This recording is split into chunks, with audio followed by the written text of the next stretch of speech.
I'm Linda Harper, 67 years old, and I never imagined a text message from my only child could make my hands go cold the way that one did.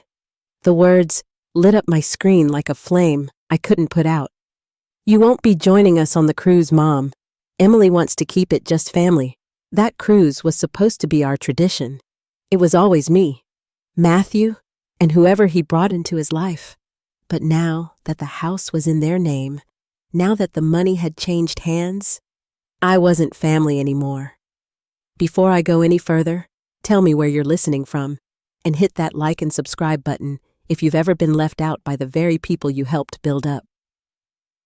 I sat in my kitchen for a long time after reading that message. The curtains I'd sewn by hand swayed gently in the breeze from the back door, the same door my husband built years ago before he passed. He would have seen this coming, I think. I didn't cry. Not then. I just kept looking around that kitchen, remembering every little thing I had chosen with them in mind.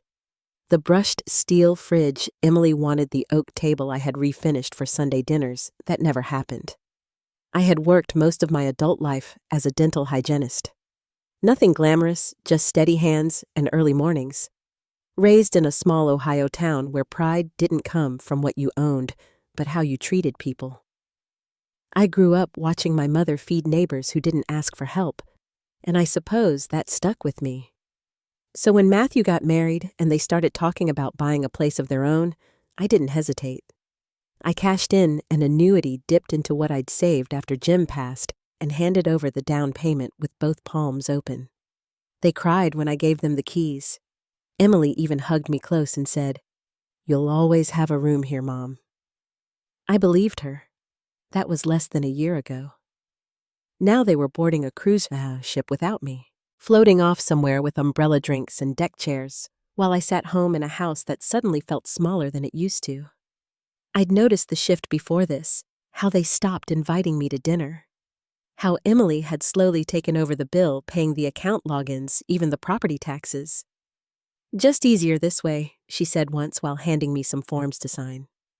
She always had that soft, patient tone, the kind that made me feel like a burden for asking questions.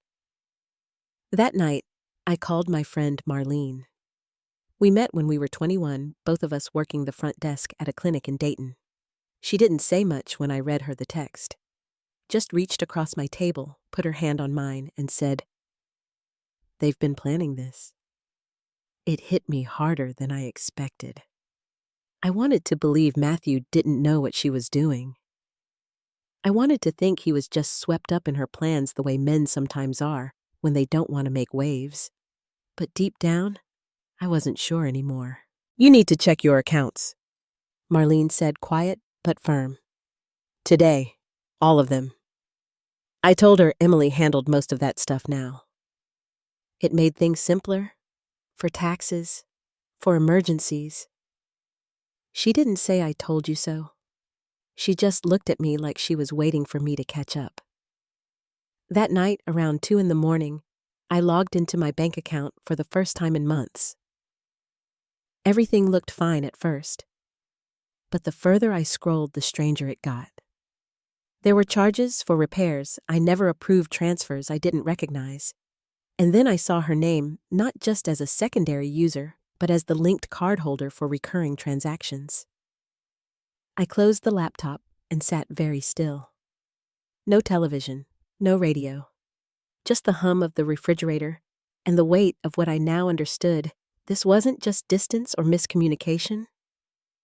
This was something else. I reached for my husband's old locket on the windowsill. It still held the tiny photo from our 30th anniversary. The day we paid off our first house. The day we promised our son we'd help him do the same someday. I didn't sleep. I didn't cry. I just waited for morning. The next day, I walked into my attorney's office before the receptionist had even unlocked the door.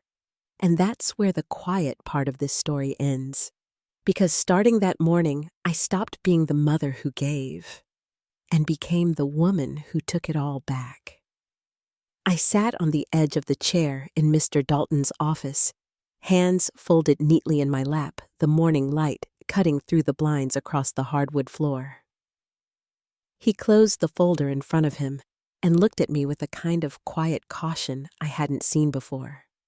"You want to reverse the gift?" he asked, not skeptical, just confirming. I nodded once. "Yes. The house, the accounts, everything I transferred to them. I want it all undone." There was a pause, just long enough for my heart to pick up. Then he reached for a legal pad and began to write. "We'll start the reversal paperwork on the deed immediately. I'll also begin the process of revoking the financial authorizations you granted last year." He didn't say anything more for a moment, just kept writing the scratch of his pen loud in the stillness of the room. I watched his hand move across the page and waited for the wave of guilt to come. It didn't. "Do you have any reason to believe they might contest this?" he finally asked. I opened my purse and pulled out the envelope Emily had left beneath my front door 2 days earlier. I laid it flat on the table and slid it toward him. He peeled the flap open and scanned the contents. His eyes narrowed as he flipped through each page. Halfway through, he set the papers down and leaned back in his chair. "This isn't just careless," he said. "It's predatory." I didn't respond. I just looked out the window and watched 2 crows peck at something in the parking lot. "If you'd signed this," he continued, tapping one page with his index finger, "they would have had the legal right to manage every aspect of your life. Bank accounts, property, medical care." "I didn't sign it," I said, softly. "No," he replied, "you didn't." He looked at me for a long moment. "Do you want me to escalate?" "Yes. Then we'll need more than legal paperwork," he said. "We need proof, documentation, patterns of behavior." He flipped to a fresh sheet of paper and jotted something down. "I'll pull financial statements from the past 12 months and cross-reference any activity linked to your accounts, but I also recommend bringing in someone outside the firm, a private investigator who can run a full audit." Quietly. I hesitated, then nodded. "Do it." He pushed his chair back and stood. "I know someone reliable. He's discreet. He'll find what we need." By the time I left the office, the sky had turned overcast. A soft wind brushed past my face as I stepped into the parking lot. I drove home without turning on the radio, the silence in the car as steady as my grip on the steering wheel. That afternoon, I walked through the house room by room. I stopped in the kitchen where the new light fixtures Emily picked out still hung over the island I'd paid to upgrade. In the hallway, I passed the linen closet stocked with hand towels I bought after she mentioned she wanted hotel quality. Each corner of the house whispered her preferences. My money, her choices. I paused at the bookshelf in the living room. There used to be a photo there, Matthew and Emily on the porch of this house the day I gave them the keys. Emily had wrapped her arm around my shoulder, and Matthew held up a bottle of sparkling cider like we were celebrating the start of something beautiful. I had taken that picture down 3 nights ago. It was tucked away now, deep in the drawer beneath the mail tray. I reached in and pulled it out again.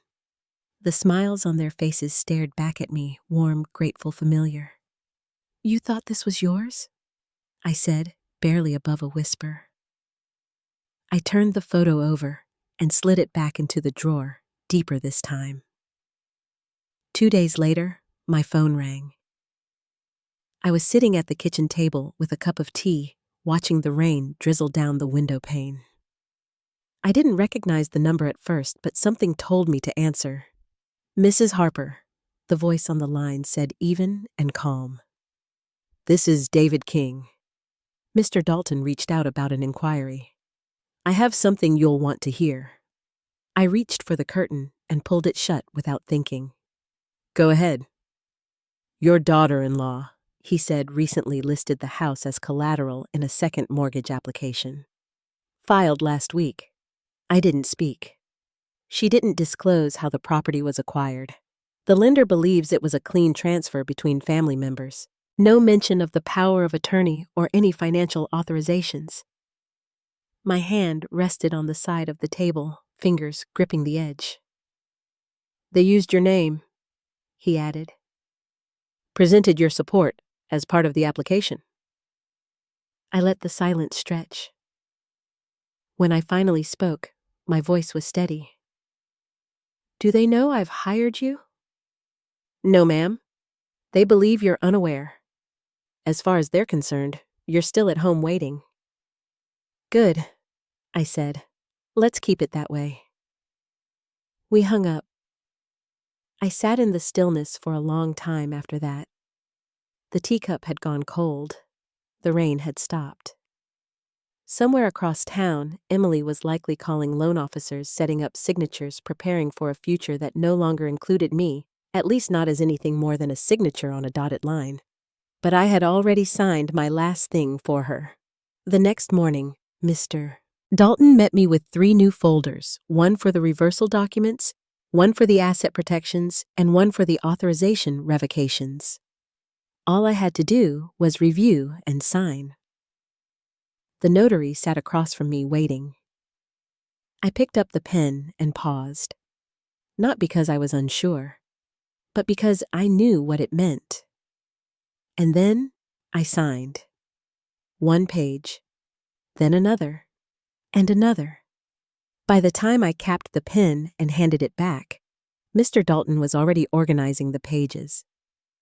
It's done, he said. Outside the office, the sky had cleared. I walked down the courthouse steps and stopped at the bottom. I looked up toward the soft blue above and let the breeze move across my face. Their cruise de ship would be back in 4 days. 4 days before they realized the house they were counting on was no longer theirs. 4 days before they tried to unlock a door that wouldn't turn. 4 days before they learned the life they built on my back was no longer standing. I turned the corner and walked toward my car. The house was quiet again. Not the soft, comforting kind of quiet. This was a silence that stretched too far, too wide, like the air itself had been emptied out. I moved slowly through each room, no longer in a hurry, no longer hopeful. The chairs were still pushed in neatly beneath the kitchen table. The countertops gleamed just like they always had after I wiped them down. The linen closet still smelled faintly of the lavender sachets. Emily liked the ones I used to restock without being asked. Only now, none of it belonged to them anymore.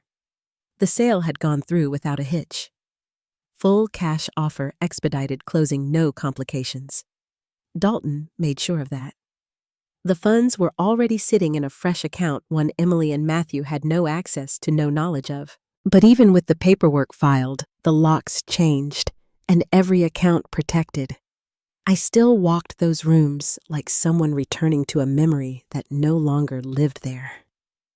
I opened the drawer in the hallway and pulled out a folder, one of the many my attorney had handed me.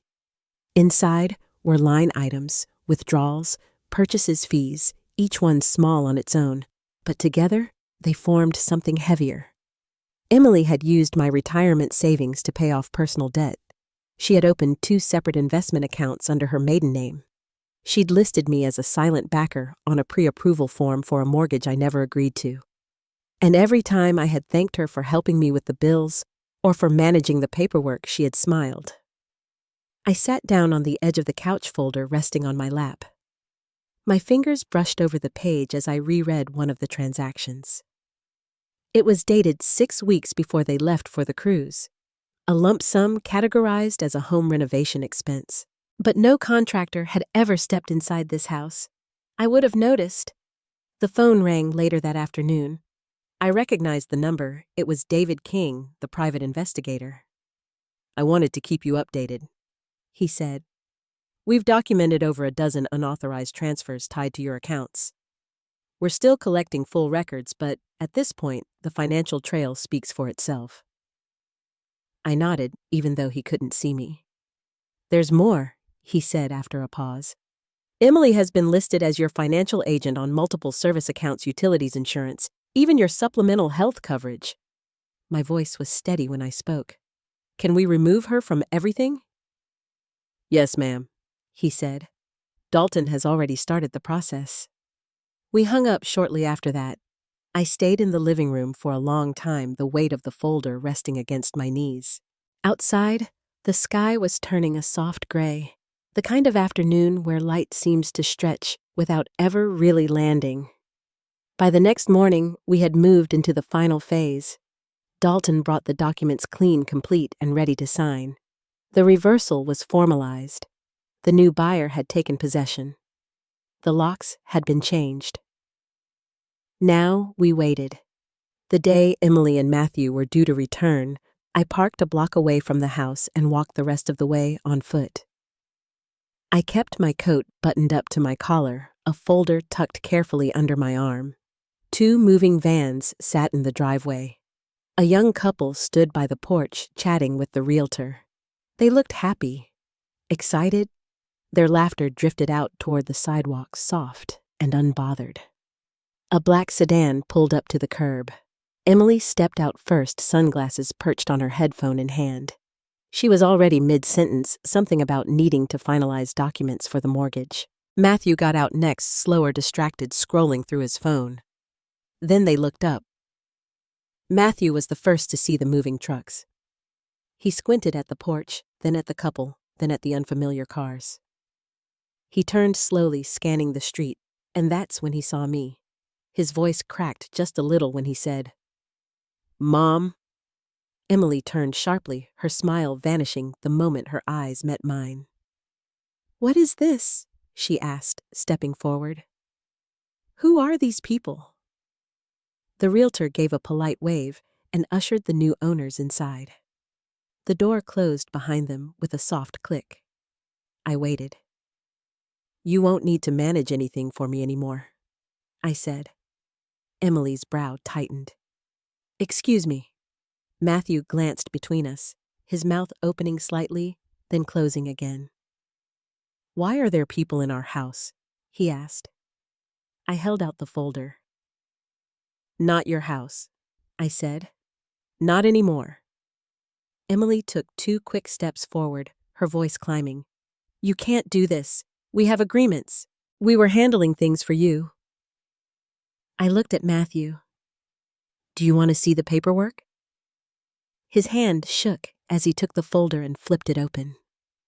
I watched his eyes move across the pages: property reversal, asset freezes, account audits, copies of Emily's unauthorized charges. He said nothing. Emily snatched the papers from him and read faster, her breath short and sharp. "You'll regret this," she said. "We were trying to help. That's all we were doing." I stayed quiet, just waited. She tried again. "You're twisting things. We've done everything for you, taken care of everything." "Behind my back," I said. Matthew looked down at the folder, then back at me. "Why didn't you talk to us first?" I let the words settle. Then I said, "You didn't talk to me before you started moving my money." Emily stepped back, blinking hard. Her voice trembled. "We had a plan. This wasn't how it was meant to go." I nodded slowly. "I believe that." Neither of them spoke after that. I turned and walked back to the sidewalk, the wind catching the hem of my coat. Behind me, the movers were already unloading furniture through the front door. Emily stood frozen near the porch, Matthew still clutching the folder, staring down at it like he didn't recognize what he was holding. As I reached the corner, I didn't look back. The first message came just after sunset. I had set my phone down on the kitchen counter and stepped out onto the small balcony outside my new apartment. The air was cooler than I expected, carrying the scent of rain that hadn't fallen yet. Down below, children rode their bikes along the sidewalk, laughing and calling to each other. I watched until their voices faded. When I came back inside, the screen was lit. "Mom, please. Can we talk?" I didn't answer. A second message followed within minutes. This isn't what I wanted. Emily got carried away. She pushed me. You know how she is. I stood still for a moment, then turned the screen face down. The apartment was modest. 2 bedrooms, small galley kitchen, carpeted floors. Nothing like the polished oak and stone I had paid for in their house. But it was mine. Every drawer, every cabinet, every square foot was quiet and steady and real. I made tea and sat at the table without turning on the TV. More messages arrived, each one tugging in a different direction. Apologies, explanations, rewrites of the same story I already knew. We didn't mean to hurt you. We thought you wanted us to handle things. You said it was a gift. I let the phone buzz until the battery died. The next morning, I packed away the last of my moving boxes. My neighbor from across the hall, a woman named Joyce, knocked to introduce herself and brought a small tin of oatmeal cookies. We talked about nothing important. The weather, the grocery store around the corner. She didn't ask why I had moved, and I didn't offer. Later that afternoon, I walked down to the park. It wasn't the same one Jim and I used to visit, but it had tall trees and a little duck pond and a wooden bench that faced west. I sat there for a while, holding the thermos in my hands, watching the breeze move through the branches. No one called me Mom out loud anymore, only in messages, and only now that everything was gone. That night, I pulled out the file again, the one the investigator had compiled. Not to read it, just to remind myself it was real. They had left a paper trail longer than they realized. Emily's personal debts paid off with my accounts. Charges labeled home improvements that had nothing to do with the house. Automatic transfers to her name. It had all been there just under the surface. I remembered the afternoon she brought over those papers wrapped in a manila envelope, sticky note on top. Sign whenever you're ready, Mom. She smiled like she was helping me, like it was a favor, and I had almost signed. Almost. 3 days passed before Matthew called. I didn't answer the first 2 times.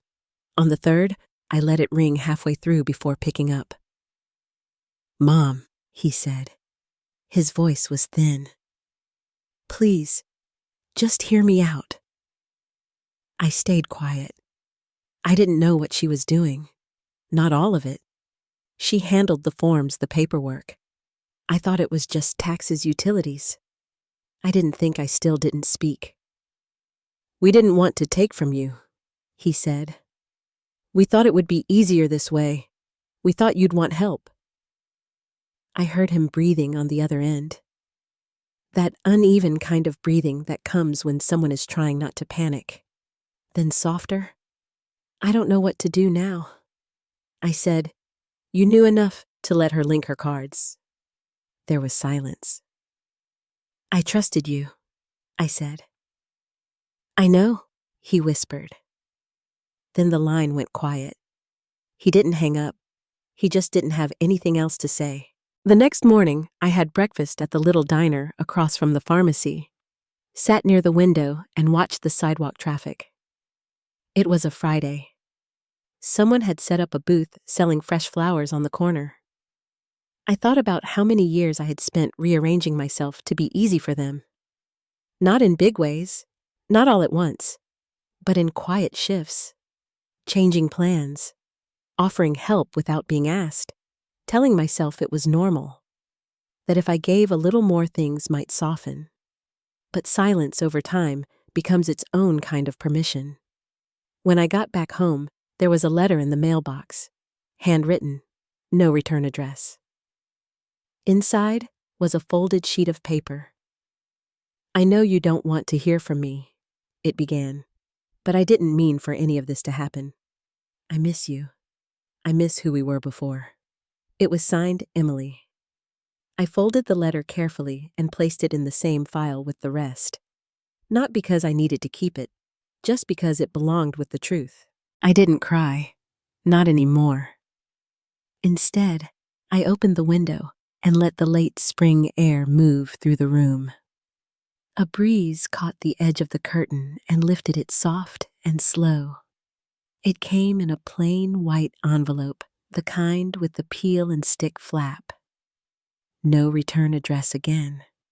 But the handwriting wasn't Emily's this time. I recognized Matthew's. Slanted slightly right, always neat the way his third-grade teacher taught him when he was still bringing home spelling tests with gold stars. The letter was short. "Mom, I've been talking to someone about a way forward. We'd like to sit down together. Just a conversation. Nothing legal. No papers. Just us. Please let me know when you're available." There was no signature. Just love, Matthew. I folded it once and placed it on the kitchen table. I didn't answer right away. Instead, I got in the car and drove to the same park I'd been walking each morning. It had become my routine, just a mile loop past the pond, through the tall pines, and back along the fence where the wildflowers grew. That day, the trail was quiet. I passed a woman walking two small dogs and a teenager with headphones running laps. No one spoke. When I got home, there was a voicemail waiting. It was Matthew's voice again. "I just want to talk, Mom. I'm not asking for anything, I promise. Emily's staying with her sister for a few days. It's just me now. Please." I didn't return the call that night, but I didn't delete the message either. The next morning, I pulled out one of the smaller legal pads I kept in a drawer and wrote down a list. Not for him. For myself. I wrote out every account, every card, every authorization I had revoked, every clause Dalton had filed. I listed the property transfer, the account protections, and the investigator's timeline. Then I wrote in capital letters across the bottom, "No undocumented meetings. No verbal agreements. No, just talk." I folded the paper and slipped it into my purse. Then I called Dalton. If Matthew asks to meet, I said, "Do I go?" There was a pause on the other end. "You can," he said, "if you want to. But I'll say this. If they're trying to open a conversation without legal oversight, it means they're testing the waters. They want to know where the cracks are. I'm not giving them anything." "I know," he said. "But they may still try." I thanked him and hung up. 3 days passed. No new messages. Then just before noon on a Tuesday, I stepped out to check the mail and found another letter. This one had a return address.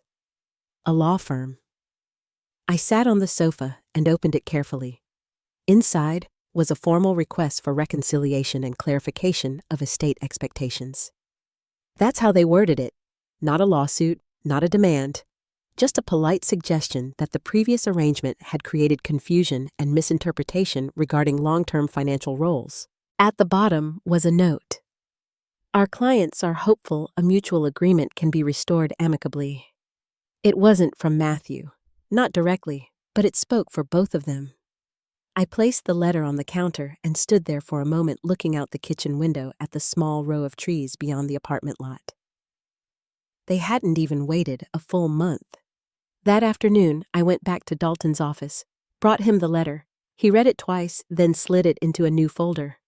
"They're circling," he said. "They won't get anything," I replied. "We'll respond formally," he said. "Respectful, neutral, no openings. I'll copy the investigator so our timeline stays intact." I nodded. Then I added, "If they escalate this, I want to be ready." "We are," he said. "They don't know how much we have, but we know everything." That night, I didn't sleep much. I sat on the edge of the bed looking out the window at the street lamp. My phone buzzed once, an automated update from the bank. Nothing suspicious. Just a deposit from a small CD I'd rolled over. Still, I checked every account. One by one. All secure. The next morning, I stopped by Marlene's house. She was on the porch watering her plants. They wrote again, I told her. She put down the watering can and led me inside. We didn't talk much. She made coffee, set out 2 mugs and a plate of shortbread cookies. We sat in the kitchen like we used to when our kids were still little. You ready to see them again? She asked after a while. I don't think they're coming to see me, I said. I think they're coming to take another shot. She nodded. Then let them come. This time, you've got the paperwork. I smiled a little. Back home, I sorted through a stack of documents from Dalton copies for my own records. I filed them in a slim cabinet by the desk. Each folder labeled, each signature dated. I turned off my phone early that evening and made dinner for one. Nothing complicated, baked chicken rice, green beans. I ate at the table with the radio playing softly in the background. The quiet didn't feel so empty anymore. It was a Thursday morning when the knock came. Not hurried, not loud, just steady enough to be deliberate. I had just finished my second cup of coffee and was rinsing out the pot when I heard it. I dried my hands on a towel and walked to the door without much thought, half expecting it to be the mail carrier with a package that didn't fit in the box. But when I looked through the peephole, it wasn't anyone I recognized.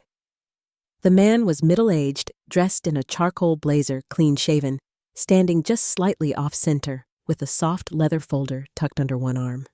I opened the door part-way. "Mrs. Harper?" he asked. I nodded, not answering right away. "My name is Daniel Crowley. I'm here on behalf of Matthew and Emily Harper."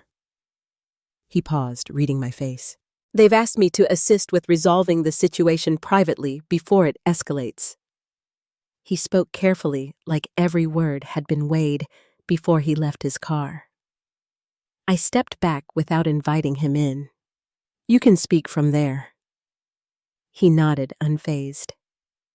"Understood." He opened his folder and withdrew a document holding it with both hands. They would prefer to settle this outside of formal channels. Their position is that there's been a misunderstanding, a misalignment of expectations and communication. They're concerned that if this continues without mediation, it may permanently fracture the relationship. I didn't take the paper. "Is this a legal filing?" "No, ma'am," he said. "It's a letter of intent, a starting point. They're asking for open dialogue, a review of recent events. The goal is to reach a mutual understanding and ideally reinstate some form of shared control over family assets." I looked at him for a long moment. "And if I say no?" His expression didn't change. "Then they may consider pursuing alternative channels, but they are hoping it won't come to that." I reached for the envelope without unfolding it. "Is that all?" He hesitated, then gave a small nod. "Yes." I closed the door without another word. Back inside, I placed the envelope on the table and let it sit while I made a fresh pot of tea. I didn't rush. The kettle took its time coming to a boil, the steam curling slowly above the stove. When I finally opened it, the letter was exactly what I expected. Neutral language, no apologies, no acknowledgement of wrongdoing, just phrases like administrative confusion and generational miscommunication. At the bottom was a proposed meeting time. 2 days from now. A coffee shop halfway between my apartment and their attorney's office. I folded the letter and slipped it into the growing folder of correspondence I kept in the drawer near my desk. Then I called Dalton. "I think they've hired someone new," I said. "Spokesman type. He came to the door this morning. Did he serve you anything? No. Just a letter of intent. Meeting request." He was quiet for a moment. "Don't go alone. I don't plan to. If they're trying to position this as a civil disagreement, we need to hold our ground. You have legal clarity on your side. They're hoping to spin it as a misstep, not a violation. Then let's make sure it stays documented." He agreed to send one of his junior associates to accompany me. Not a confrontation, just a witness. 2 days later, I arrived at the coffee shop 5 minutes early.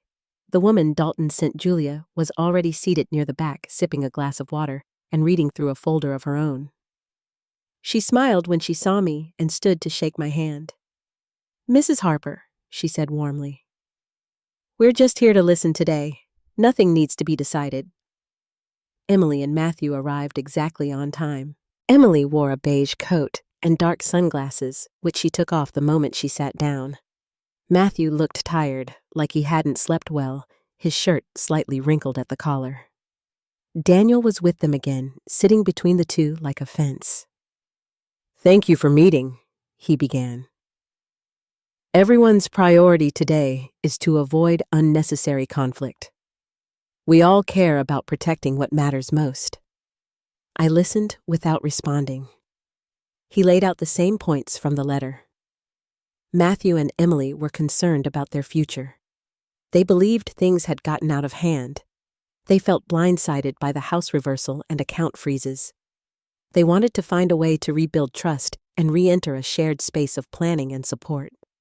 Emily leaned forward once and said, "I know it looks bad, but we didn't mean to hurt you." Matthew added, "It just got away from us. We were trying to hold things together, but it moved too fast." I let them speak. When it was my turn, I pulled a small folder from my bag. I slid it across the table toward Julia. She opened it and handed a single copy to Daniel. Inside was a list of all the transfers Emily had made without permission. Bank statements, credit card summaries, the second mortgage paperwork, the investigator's audit. Daniel flipped through it slowly, page by page. "This is quite thorough," he said finally. Julia responded, "That's the point." Emily's face flushed. She looked at Matthew, but he kept his eyes on the table. "I'm not looking to revisit this," I said, my voice steady. "I'm not reopening anything. I'm not reinstating access. What's done is done." Daniel nodded. "Then we'll let that stand." I stood to leave, gathering my bag. Matthew looked up then. "Can I call you sometime?" I paused. "You can. Whether I answer is another matter." No one said anything as I walked away. That evening, I sat at my desk and added the coffee shop notes to the folder. Each page tucked in neatly, each detail recorded. I didn't feel shaken. I didn't feel angry. Just clear. It started with a knock on the side door, soft, almost hesitant. I was in the kitchen folding dish towels, the radio humming low near the sink. I hadn't had visitors in weeks outside of Marlene, and she always came through the front. I dried my hands, stepped quietly to the door, and looked through the small glass pane. It was Matthew. No folder, no lawyer, just him. He didn't look like the boy I raised. He looked older now, worn down in a way that had nothing to do with time. His shoulders slouched forward slightly. His eyes were rimmed with red. I didn't open the door right away. When I finally did, I stayed in the frame. "Hi," he said, voice low. I gave a small nod. "Hi." He looked down at his shoes, then back up again. "Can I come in?" "No," I said gently but firmly. He nodded like he expected it. "I'm not here to argue," he added. I just want to talk. For a minute. Please." I didn't move, but I didn't shut the door either. He rubbed a hand over the back of his neck. Emily left. For real this time. Took some boxes and went to her brother's in Seattle. She said it's over. I said nothing. He tried again. I didn't know everything. Not the accounts, not the second mortgage. I knew she was managing things, but I didn't think it was like that. I let him speak. "I should have checked," he said. "I should have looked. But I didn't. I didn't want to. I let her do what she wanted because it was easier." And now it's all gone." His voice cracked at the end. I still didn't move, but something about the way he stood there reminded me of when he was 12 and broke the neighbor's window with a baseball. Not because he meant to, but because he didn't care where it went until it shattered. "I'm sorry, Mom." He reached into his pocket and pulled out a small envelope. "I wrote you a letter. I didn't know what else to do. I know you don't trust me to say the right things anymore." I took the envelope, but I didn't open it. "I'm not asking for anything," he said. I just wanted to leave this with you." I nodded again. He turned to go, then paused. "I miss you." He walked down the path and out of view. I stood there for a while, holding the envelope in my hand. I didn't open it that day, or the next. Instead, I sat at the small table by the window that evening and watched the light change on the trees beyond the parking lot. The sky turned pale blue, then silver, then finally dusk. The next morning, the phone rang. I let it go to voicemail. It was Emily. Her voice was clipped, strained. "I'm not going to fight this. I know how it looks. I know what you think of me. But I'm not the only one who benefited. We both made decisions. We both liked the lifestyle." Matthew's acting like he didn't know, but he knew more than he says. There was a pause. "Then, you were never supposed to find out. That's the truth." She hung up.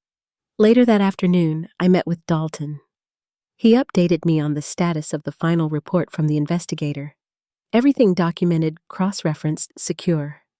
The file was thick now, ready if needed, but locked down.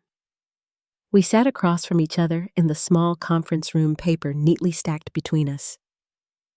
"They'll try a few more things," he said. "Guilt, maybe some public pressure, depending on who they talk to. But from a legal standpoint, you're solid. You have nothing left to prove." I nodded. "I just want it to be over," I said. "We're close," he replied. "Very close." That evening, I opened Matthew's letter. It was written on plain lined paper, the same kind I used to pack in his lunchbox with notes when he was in 4th grade. "I don't know how to explain everything it began. I know I let you down. I know I looked away when I shouldn't have. I know I chose comfort over honesty. I'm sorry." He went on, not asking for forgiveness exactly, but trying to reach for something that had already been put away. "I miss the version of myself that made you proud. I don't know where he went. I want to find him again. I hope someday you'll let me try." I folded the letter and placed it in the drawer beside my bed. The next morning, I walked to the cafe down the street, the one with the wide front window and cinnamon scones that sell out before noon. I ordered a tea and sat near the back. An older couple played checkers 2 tables over. A young man typed on a laptop near the window. It was quiet. I pulled out a small notebook and began writing a list. Not for them, not for the lawyer, just for me. It started with 1. Change bank passwords again. 2. Cancel old P.O. box. 3. Call the garden center about new planters for the balcony. A few weeks later, on a calm Sunday morning, I heard another knock at the front door. This time, I didn't freeze. I had just finished watering the balcony plants and still had dirt under my fingernails. The air smelled like lavender and damp earth. I wiped my hands on a dish towel and opened the door. It was Matthew again, alone. No folder, no envelope. He looked different, calmer maybe. He wasn't carrying guilt like armor anymore. Just standing there plain and quiet like the boy I used to walk to the bus stop in the 4th grade. "I don't want to stay," he said. "I just wanted to tell you. I got a job." I raised an eyebrow. "Entry level, nothing glamorous. But it's steady." They said they liked how I spoke about managing people, even if he stopped himself, even if it came from the wrong kind of experience. He smiled just slightly. I thought you'd want to know. I nodded. Thank you for telling me. He glanced down the porch steps, then back up. You look well. I am. We stood there for a second too long. And then he added, if you ever need help lifting something moving, anything, just let me know. I will, I said.